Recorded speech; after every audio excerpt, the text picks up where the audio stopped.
En ese instante, Paris descubrió que podía recuperar aquello que creía haber perdido. Sin embargo, estaba a punto de hacer que ese mismo evento le hiciera perder todo lo que ya tenía. Nuestra condición humana nos ha vuelto muy propensos a pensar que tenemos el control sobre lo que hacemos. El destino es algo que creemos forjar con nuestras acciones. Paris, sin embargo, no podía entender cómo el destino le pudo haber quitado a su madre en un accidente del cual él salió ileso. De hecho, no superaba la explicación que decía que su madre había sufrido unas convulsiones en el instante del accidente, una explicación que él consideraba errónea, o por lo menos incompleta. Tal vez, y con la única intención de entenderlo todo, se había obsesionado con lo que pasó ese día. Había rastreado el historial de eventos que había tenido su madre y notaría algo un tanto extraño. Esas mismas fechas coincidían con las sequías que el lago Caddo tenía. Caddo Lake, en la realidad, es un antiguo humedal de 25.000 acres ubicado en Karnak, en la frontera de Texas y Luisiana, en los Estados Unidos. Es el único lago natural de Texas que en la ficción ha adquirido la condición de un lugar especial, donde, principalmente por su ambiente natural de misterio, había difuminado la realidad en mito. Su afluente era controlado parcialmente por una presa construida entre 1947 y 1952, siendo normal que sufriera sequías moderadas y fuertes cada cierto tiempo. Esta línea cronológica de las sequías se había vuelto la obsesión de Paris, quien, 4 años después del accidente, aún conservaba el recuerdo traumático de su madre en el lago. Él había dejado que su relación con su novia C se marchitara a causa de esto, pero para cuando ella regresó al pueblo debido a la muerte de su abuelo, pudieron tener una conversación que le hizo recordar sus planes y lo que eran antes de aquel trauma. Aunque por un breve instante parecía que podían darse una nueva oportunidad, Paris, en su trabajo en el lago, descubre de forma misteriosa un colgante idéntico al que su madre solía llevar todo el tiempo, encaminándolo nuevamente a una búsqueda de la cual no hallaría retorno, e inevitablemente se encontraría vinculado al destino que Ellie y Anna estarían por afrontar. Ambas eran muy unidas, hermanas por sentimiento y hermanastras por origen. Ellie en esos días lidiaba con la emancipación de su madre celeste. Sus continuas peleas las habían llevado a ese punto en el que era mejor no estar cerca. Daniel, padre de Anna, siempre intentaba sobrellevar las cosas, pero el resentimiento extraño que se expresaba de Celeste hacia su hija hacía de su relación un drama constante. Su última pelea provocó que Ellie subiera al bote faltando poco para anochecer. En su camino pudo notar lo misterioso y extraño que el lago se había vuelto. Por esos días de sequía, muchos comentaban sus extrañezas. Anna, por ejemplo, encontró los restos de decenas de polillas de 4 ojos, una especie que ya hace mucho tiempo no se veía en la zona. Ellie, por su parte, pudo ver una jauría de lobos merodeando un territorio del cual se creían expulsados por la intervención humana. Aún así, lo más extraño para ella y para el propio Paris fueron unos sonidos que se emitían desde el interior del humedal. Sin saberlo, en ese momento, eventualmente en circunstancias diferentes, serían atraídos hacia una misma zona del lago en particular.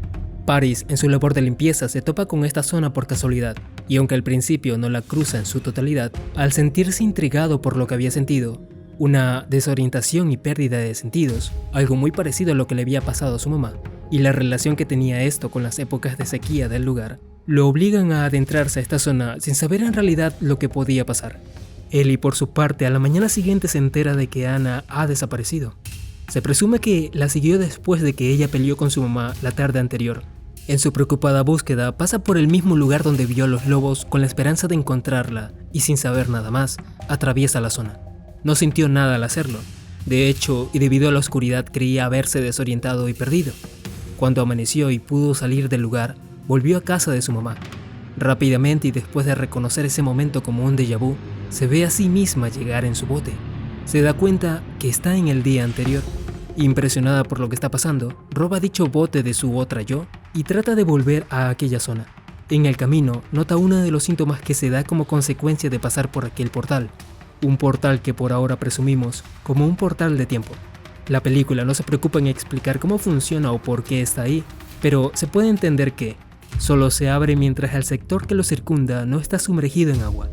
Nadie quien lo atraviese puede controlar la época o la fecha a la cual viaja.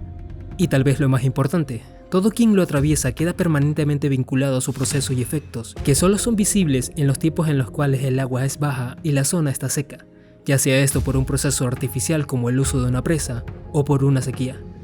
Los efectos en sí, como el temblor en las manos o el sangrado de oídos, solo son el inicio.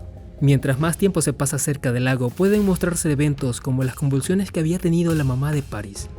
Encontrar una explicación creíble sería un esfuerzo en vano, y lo más cercano que encontramos en la ciencia es un agujero de gusano, aunque la probabilidad de eso es bastante hipotética e ínfima.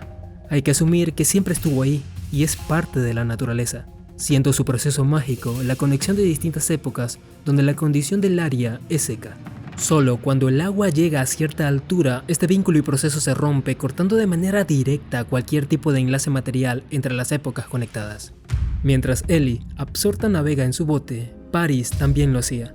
Es aquí donde la película con lenguaje cinematográfico nos muestra que no están en la misma época. Ambos pasan por el mismo puente que conducía a la zona, pero el de Paris está en su presente, 2003, y el de Ellie, aunque está un día en su pasado, sigue siendo 2022. Ambos, en distintos momentos de su historia vinculada, llegan al mismo punto y se encuentran con una versión de Anna. Ellie le encuentra atascada en su bote en un evento sucedido un mes atrás donde ella escapó de casa por las constantes peleas entre Celeste y Ellie. Mientras tanto, Paris la encuentra desmayada en un lago completamente seco en 1952, en los que descubriría que son los días en los que terminaba de construirse la presa. Esta versión de Anna es la que justamente Ellie busca, pero que eventualmente se quedaría atrapada en esta época. Ellie lo descubre después de superar dos situaciones. Primero, se aseguró que la Anna que había encontrado en el bote llegue a salvo a su casa. En el proceso de vuelta se le ocurre tender una soga para evitar perderse entre las épocas que podía pasar.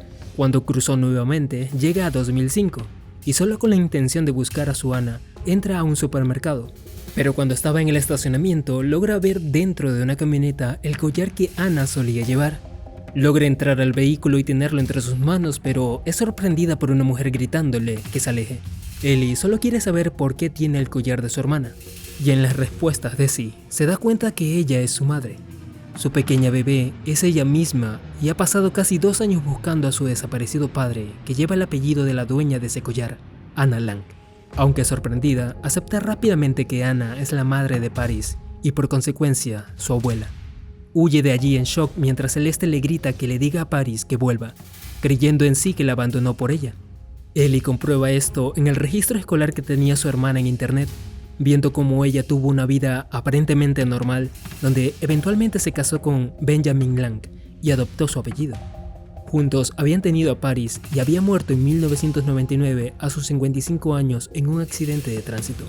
Lastimosamente la película no nos da más información de cómo fueron estos años de confusión para Anna desde 1952. Debemos asumir que nadie le creyó lo que decía cuando era niña, y con el tiempo fue aceptando dónde estaba y vivió una vida aparentemente normal. No podemos decir que fue olvidando de dónde venía, porque hasta sus últimos días conservó el collar que Celeste le había dejado usar, el único objeto que conservaba de una vida que sabía que había existido.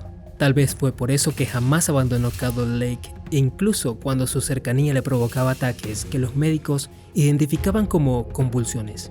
Paris con el tiempo descubriría todo esto, pero antes de eso, y sin comprenderlo aún, dejó a la pequeña Anna a salvo con unos granjeros mientras intentaba volver.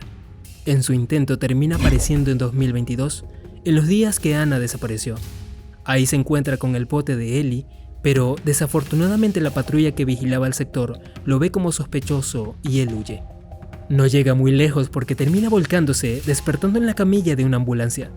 Ya en el hospital es interrogado por un alguacil, pero él, sabiendo que nadie le creerá, decide no decir nada, temiendo en realidad que debido a que se pronosticaba lluvia, esta termine cerrando el portal. Recordemos que su principal motivación es llegar a 1999 y evitar el accidente de su mamá. Es por esto que intenta huir. Mientras se esconde de los guardias y policía en el hospital, ve por el noticiario que la niña a la cual rescató es de esta época, y su nombre es Anna Bennett. No le faltaron más indicios para deducir que ella era su mamá, la cual había vivido 8 años en su presente y 47 años de su restante vida en el pasado. Mientras se recuperaba de esa verdad, sin querer, al intentar salir, se encuentra con la habitación de su agonizante papá. Y aunque él no entiende sus disculpas y promesas, Paris le asegura que rescatará a su mamá. En ese instante es visto y termina huyendo nuevamente. Al salir del edificio, roba el auto de Daniel y de una sorprendida Celeste, quien lo reconoce. Pero él, en su desesperación al verse acorralado, decide lanzarse al agua y debido a la lluvia y los problemas de integridad que se venían diciendo sobre la presa, Esta se rompe y se desborda. Paris, quien llevaba esposas, intenta nadar, pero la turbulencia lo hace golpear una roca y se ahoga. Su destino era morir ahí intentando arreglar algo que estaba predestinado, ya que la película en sí no solo trata de viajes en el tiempo, su raíz es un bucle temporal. La desaparición de Anna en el 2022 es el inicio que se realimenta con las acciones de Ellie y Paris por separado, evitando así una superposición, ya que se cierra en la muerte de Anna, antes de que Ellie naciera y de que Paris desapareciera. Aún así, las acciones de Ellie podrían implicar algo más. Ella imprime una foto de Anna en el pasado e intenta volver siguiendo la cuerda que dejó tendida. En el proceso pierde el collar de Anna, el cual Paris encontraría años después. Cuando llega a su época, nota la subida del agua debido a la lluvia y a la presa, y seguidamente se rompe el portal. Se preocupa al no encontrar su bote, pero Daniel, quien iba en una patrulla, la termina recogiendo. Ellie no le confiesa lo que sabe, pero ahora lo reconoce como su familia, asegurándole que Anna está bien. Yo sé que ella está bien. Al reencontrarse con su sorprendida mamá, quien veía el rostro y el destino de Paris por el noticiario, le confiesa el paradero de Anna mostrándole la copia de su fotografía en el pasado. Al reconocerla de aquel día en el estacionamiento y el rasguño que dejó en su cara, pudo comprender que Paris nunca quiso abandonarlas, y todo ese dolor y resentimiento que expresaba cada vez que Ellie la contradecía, ahora se fundía en un abrazo de arrepentimiento y consuelo mutuo. Candle Lake es una buena película de bucles temporales con un final abierto a acciones. No sabemos si Ellie terminará secando la zona artificialmente para poder ir por Anna, o comprenderá que es algo que debe pasar para conservar su existencia. Y aunque tiene conveniencias y ciertas fallas en argumentos, es disfrutable por la intriga en la mayor parte de la trama. Espero que les haya gustado. Si es así, no olvides compartir el video. Suscríbete al canal si aún no lo has hecho. A continuación, puedes ver el siguiente análisis de una película que explora el amor y el horror de una forma única.